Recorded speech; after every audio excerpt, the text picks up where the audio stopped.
بەڕێوەبەرایەتی سامانی ماسی وەرزی قەدەغەکردنی ڕاوی ماسی لە دەریاچە و ڕووبارەکان ڕاگەیاند بە پێی نووسراوی وەزارەتی کشتوکاڵ و سامانی ماسی بێت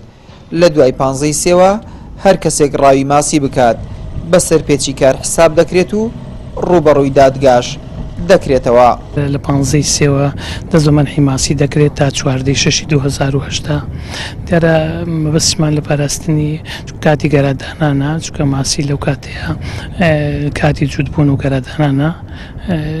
لەو کاتەیە بۆیە مەنەحی ماسی دەست پێ دەکات و مەفرەزێ گەڕۆکیشمان هەیە لە دەریاچەکە هەر حاڵاتێکە کە ڕووداوی وا ڕوویدات یان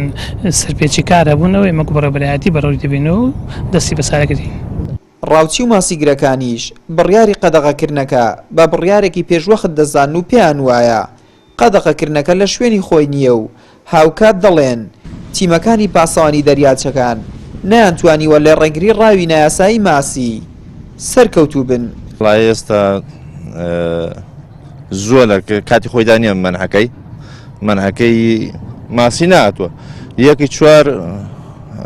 پڕ بە پێستێتی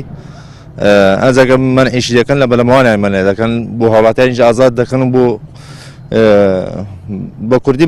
بۆ بەرپرسەکانیش ئازاد دەکەن و حەقی وا بوو 20 ڕۆژش کە مانگەچکە پێچوو بە خەڵک هەموو فەقیر و فەقاراتە نەپارەچێ نەدینارەچێ ماسش دەگریان ناگرێ زۆر هەیە خەڵکێکی زۆرێ بخۆن ئەوان دەکەن خەڵکێکی زۆرم پێشک دێ بەس فەقیر و فەقاراتەکەی لە باری دنبارێکی دەگرن و تەسمیلی محکەمەی دەکەن و 200-300 هزارێکی زەریبە لێ دەستێن و بەری دەدەن و خەڵکێکی زۆری شێ ماسییان دەگریت باسش نییە. ساڵانە و بە پێشی کاری پلەی گەرمەی ئاوی دەریاچەکان وادەی وەرزی گەرادانانی ماسی دیاری دەکرێت و وەرزی قەدەغەکردنەکەی ڕادەگەیەندرێت بەو پێی لەم وەرزەدا ماسی دێتە کەناری دەریاچەکان و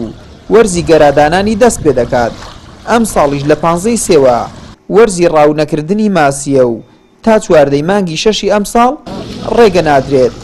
ماسیگرەکان ڕاوی ماسی بکەن.